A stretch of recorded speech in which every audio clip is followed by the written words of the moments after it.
अस्सलाम वालेकुम जी दोस्तों, माशाल्लाह जी वीडियो मुकम्मल देखनी है क्योंकि पिछली वीडियो जनाब इन्ना कबूतरा नहीं, मैं वैसे ही आएंगी बस दस के तो बना छोड़िए तो भरावा समझा कि बिल्कुल कोई नॉर्मल चीज़ां सही है मेरे भराओ, नहीं गलत गल गलत होनी है। तुसी चीज़ां देखो माशाल्लाह इंशाल्लाह पसंद आसन। पहली मादी जी दोस्तों, मादी ना अख ना शो करो, छोड़ का मादी चेक करा सा। अल्लाह ने हुक्म नाल जनाब 650 रुपये पर किधरों भी नहीं यो जियां चीज़ां लभणियां। तुसी वीडियो मुकम्मल देखो, असल सारे कट्ठे सन तो कट्ठे फिर चस नहीं कराने समझो। चेक करो जनाब, अल्लाह ने हुक्म नाल भरावां की पसंद आसन चीज़ां वसाख जेठ वास्ते।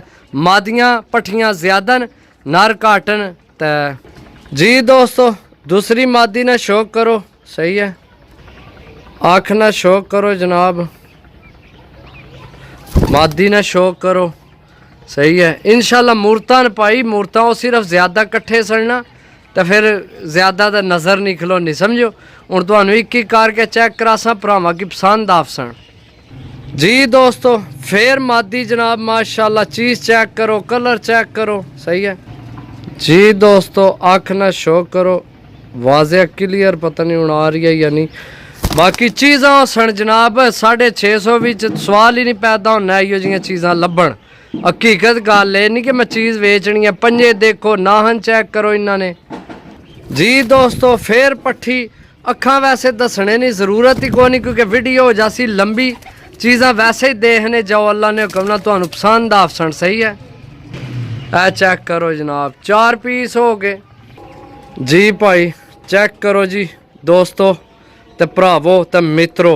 पट्ठी जनाब पिपलां वाली मैं तुहानू दस्सिया जनाब, यकीन करो लेना देना नसीब है लेकिन चीज़ां कमाल नियां ने, सही है जी दोस्तों। माशाल्लाह लाल अख विच पट्ठी है, बिल्कुल यंग पट्ठी तुसी चेक करो माशाल्लाह, सही है। ए चेक करो पर कुंदिया ने अच्छे, सीने अच्छे, पंजे अच्छे जनाब, हड्डी जोड़ माशाल्लाह अच्छे, सही है। तो जनाब उपरों मादियां की तादाद ज़्यादा है, सारियां मादियां पट्ठियां दा मादियां समझो जी दोस्तों। मादी चेक करो फिर जनाब, मादियां की तादाद ज़्यादा। वसाख जेठ अगर डाने तो जनाब अच्छी गेम है। चेक करो जनाब मादी माशाल्लाह, सही है। बाकी भी चेक करो एक दफ़ा फिर। असल मैं टाइम लग जाने थोड़ा, वीडियो लंबी हो सी तक्को आराम सुकून ना, क्योंकि हूँ फिर सारे चेक कराने तो फिर तुहानू वीडियो देखनी पैसी, टाइम कढ़ना पैसी वीडियो वास्ते जी दोस्तों। चेक करो जनाब यंग माल है, मैं दसिया जेड़ा लगसी इंशाल्लाह जनाब कम कढ़सी। उपरू है भी मादियां ते पट्ठियां समझो। मादियां तुहानू पता पट्ठियां लभनियां ही नहीं हूँ, सही है। जे अगर 10 नार होवन तो 3 मादियां मार के विच लभनियां, लेकिन देखो किस्मत की गल है ना, सही है माशाल्लाह। चीज़ां देखो माशाल्लाह जी, सही है। जेड़ा भरा लैसी आखसी वाकई जनाब चीज़ां असी कोई जनाब ये नहीं कि अल्लाह माफ़ी दे भी वो वीडियो सारियां ने इकट्ठी बनाई सी तो कोई जनाब विच कोई तुहाडे नाल कोई हेरा फेरी सी या कोई गलत कबूतर सन। गलत कबूतर कोई नहीं, असी ना कदे वेचें तो ना कदे दिल करना जी दोस्तों। माशाल्लाह चपरी पट्ठी जनाब सदके यार रसूल अल्लाह जान होने लग पई है। बाकी यार मैं हुण तुहानू फिर इयां दसन लिया, सही है। चीज़ां तुसी देखो माशाल्लाह जनाब, कोई विच नॉर्मल कबूतर कोई नहीं।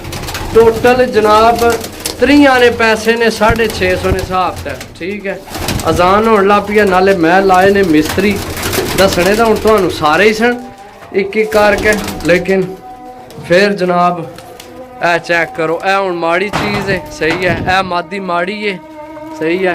ए पट्ठी माड़ी है, सही है। ए पट्ठी माड़ी है। ए जनाब चेक करो लाल अख विच ली, सही है। ए चीज़ चेक करो, ए चेक करो जनाब पिपलां वाली। ए चेक करो अगे सदके यार रसूल अल्लाह, सही है जी। ओके जी, जिस भरा लैने होए भाई 650 रुपये पर रेट फाइनल है। तो चीज़ां चेक कर लो माशाल्लाह, सही है। चीज़ां माशाल्लाह सारियां तगड़ियां ने, साफ सुथरियां। ओके अल्लाह हाफिज़ यार।